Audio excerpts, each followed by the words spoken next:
Well, a very good evening to you and many thanks for joining us at this particular moment in time. It is exactly 4 p.m.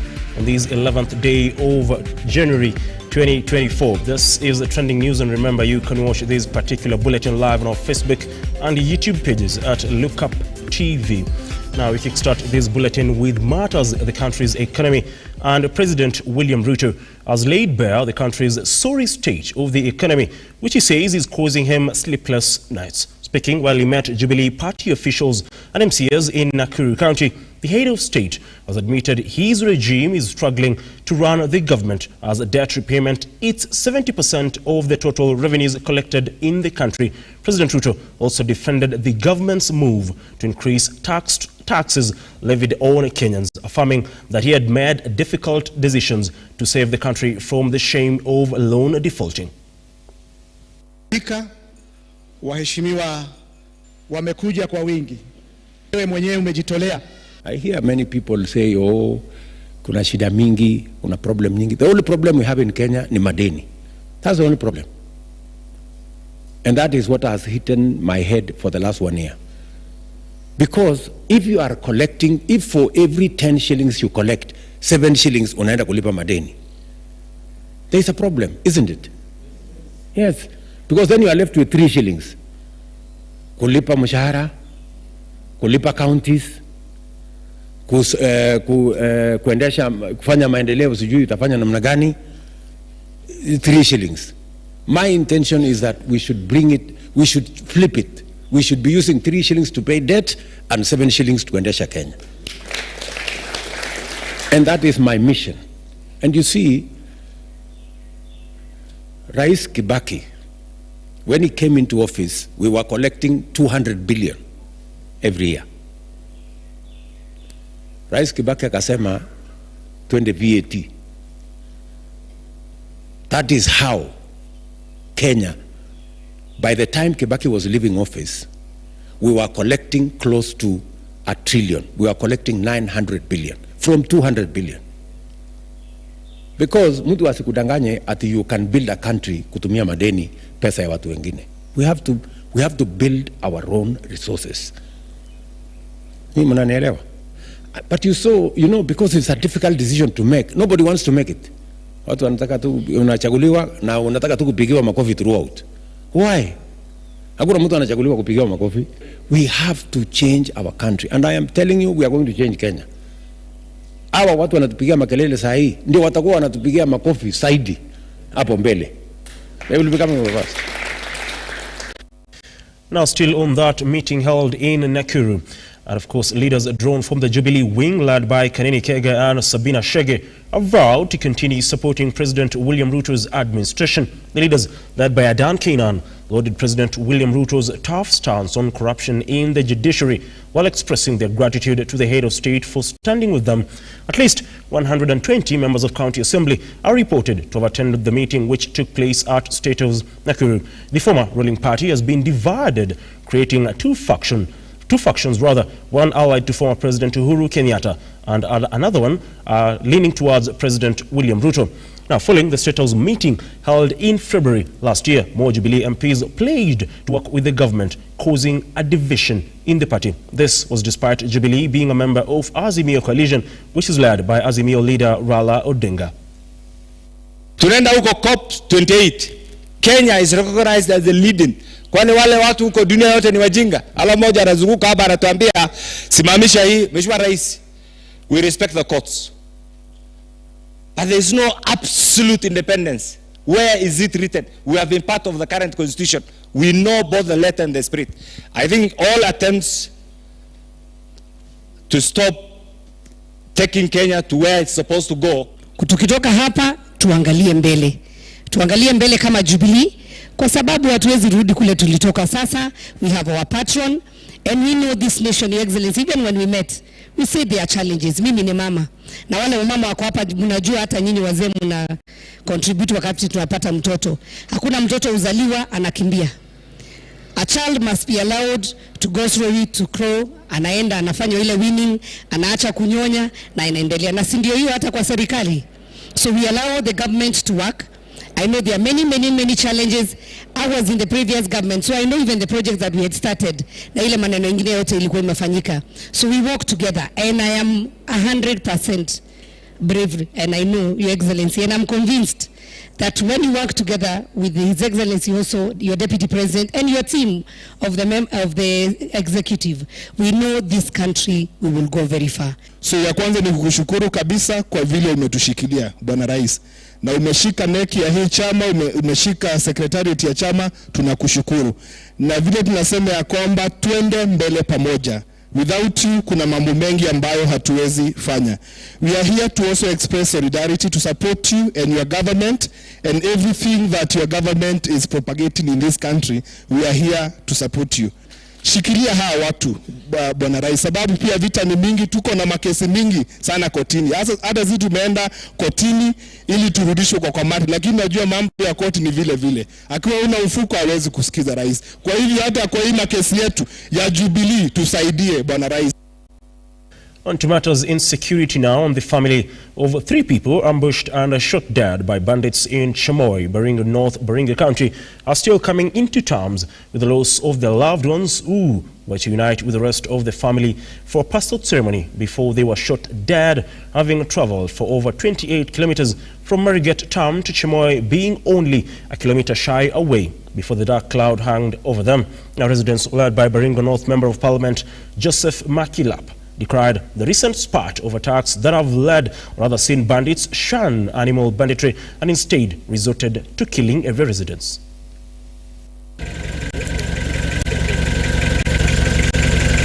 Huyu mzee sasa amebaki bila chochote kwa sababu huyo kijana ndio alikuwa anategemewa upande ya Marigat, na ndio hiyo wamewawa. Na hata wangeua tu, hata kwa sababu zamani sisi hatukuwa tunaua mama ama mtoto, lakini wameua mtoto mmoja amebaki, ambaye ni ako hapo nyuma yangu, ndio amebaki. Waliua watu 4 kwa hii family. Hiyo kijana na bibi yake na mtoto yake, na kijana ya ndugu yetu tena aliwawa jana jioni upande ya Yatia. So unaona kwa hii family tuko na hata mimi sisikii kuongea sababu niko na huzuni kubwa sana. Sasa bandits wamewachana na kutafuta ng'ombe na mbuzi. Sasa wana target watu wasenda kanisa, natembea barabara, wasafiri na watu wetu kwa ujumla. So chenye tunaona ni genocide, na hatujui hata leo kwa sababu watu wametoweka. Hata mimi nimetoka Simuko saa hii, hatujui watu wako wapi. Na kuna mtoto alipotea, sio alipatikana, mtoto mdogo, sababu hata mama yake alikufa na yule mtoto mwingine mkubwa yake aliwawa na baba, mtoto mdogo akapotea, hatujui anapatikana wapi. Na hiyo yote ambayo ilifanyika, tunaona area hii kama hatuna serikali area hii, vile watu nauliwa kama umbwa, na pengine hata maendeleo hakuna, na mashule inafungwa, na hiyo yote serikali na nyamaza tu. So mimi naomba serikali kama kuna nguvu yoyote ambayo atatumia kwa area hii, akuchanyang'anya hawa bunduki, afanye operation area hii. Nasikia uchungu sana. Naona watoto wetu wameumia sana. Anahama kesho, naambia usalama umekuwa mzuri. Narudi tena napokuswa tena. Narudi tena napokuswa tena. Sisi napokuswa mpaka bagatekani. On to matters infrastructure now, when residents of Gituamba, Ndia constituency in Kirinyaga County, today morning held a protest over the deplorable state of Baricho Kaguma Road, which has told with the contractor vacating the site. The irate residents barricaded the roads using stones to block the road, which, with police officers, having a rough time trying to calm the residents. They are now calling on the government to intervene and ensure that works resume to ensure the completion of the road and help in easing transport in the area, especially for the farmers who cannot access the market for their produce. Shida yetu asubuhi ya leo ni vile contractor mwenye alikuwa anatengeneza hii barabara alitoroka. Na hatujui kwa nini alitoroka. Tuliamka tukakuta matrakta yote imeenda, magari hakuna, lori za maji hakuna, na vile vumbi imejaa huku. Tukaona hai, afadhali serikali tutetee. Njuu hii barabara ilikuwa inatengenezwa na tayari wameacha na wameenda. Mawe huwa inaharibu mashini yetu za barabara, pikipiki na kaa tukutuku kaa hii niko nayo saa hii. Ukiangalia miguu yake iko na shida. Unaendaje? Na ufiano ilikuja wakati gani?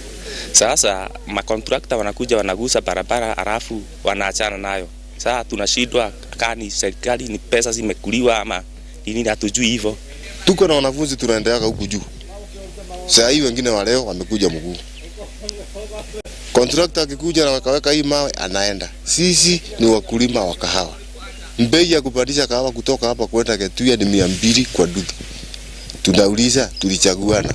Tunawekewa mawe inaacho, tunawekewa mawe inaacho. Afadhali venye ilikuwa na maram, angalau tungekuwa tunajipelekea kwa mguu tunarudi. Lakini kwa sasa hii mawe tunaachiwa mawe wanarudi. Tunaachiwa mawe wanarudi. Si tulichaguana. Matrakta zilikuwa hapa, sasa zimehamishwa zimepelekwa barabara nyingine.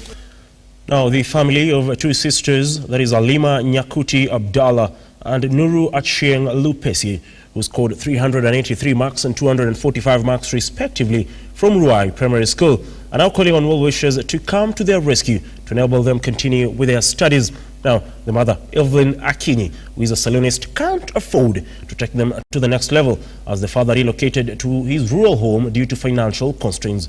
Halima was called to join Lookuptv girls in Narok with 383 marks, needs over 50,000, beg your pardon, and Achieng, who is set to join St. Mary's Secondary School, Kiamoria in Gatundu South, needs over 40,000 shillings. Watoto wangu wawili wamefanya mtihani. Moja amescore 383 marks, ameitwa Lookuptv Girls High School. Mwingine anaitwa Nuru Achieng, yeye amescore 245 marks, ameitwa St. Mary's Kiamoria.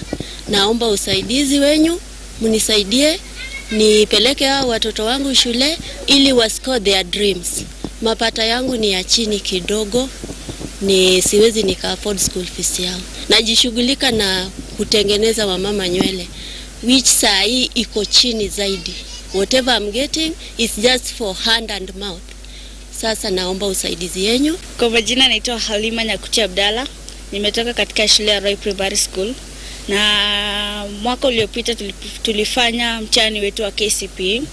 Pia nilipata alama 383 marks, lakini kwa sababu ya uwezo wa wazazi wangu sitaweza kuenda shule wiki ijayo. Nimeitwa shule ya Lookuptv Girls Secondary School. Shida ni pesa ya kutupeleka. Nilikuwa shule ya Ruai Primary School.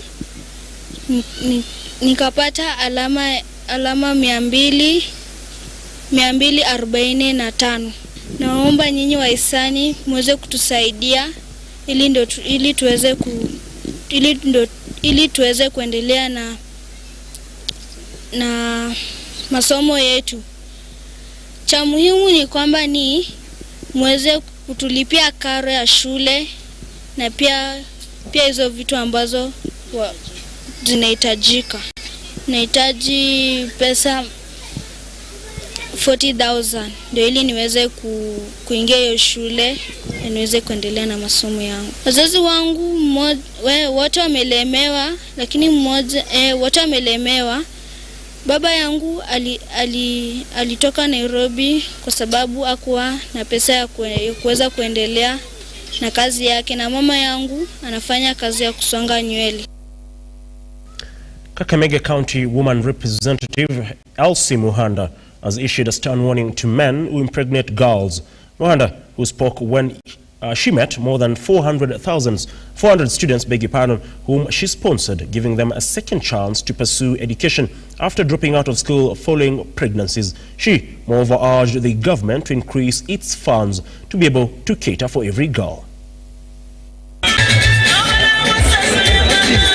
Hili ningechukua fursa hii kuwaonya wale ambao huwa wananajisi watoto.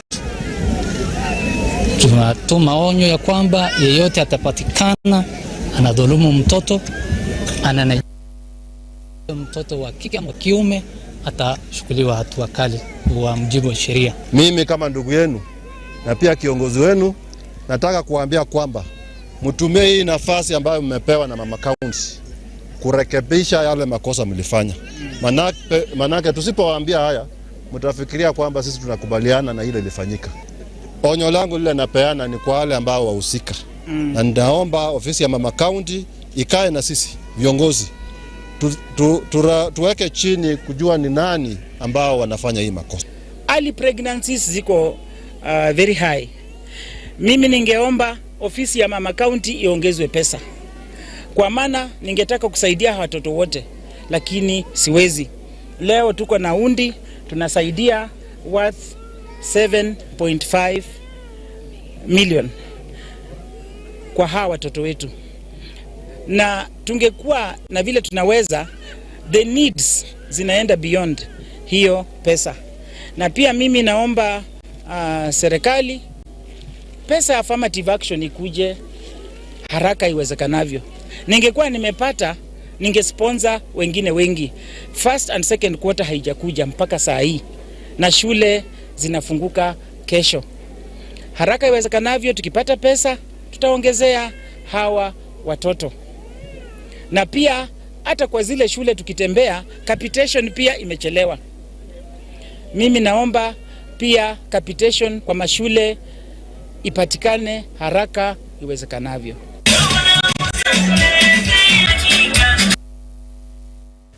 It is indeed refreshing that those children or school-going girls do get, or rather are getting, a second chance to complete their studies. And even as one Elsie Muhanda says, the government should increase allocation to ensure that she can be able to cater for more young mothers or teenage mothers. It is also time that the law takes its course, beg your pardon, because those found culpable of impregnating school-going children should at must face the law. Now that particular story wraps up our bulletin this particular time. Be sure to join us again at exactly 7 p.m. and 9 p.m. with Ruga Eval and Nancy Nalimo on our primetime bulletin, just to get to understand the stories that have been making headlines not only here in the country but as well across our borders. You can as well visit our website www.lookuptv.co.ke. In the meantime, to get an overview, or to get to understand and read or go through the stories that have been making headlines across the country up to now. Until then, do have yourself a lovely evening, and like always, God bless.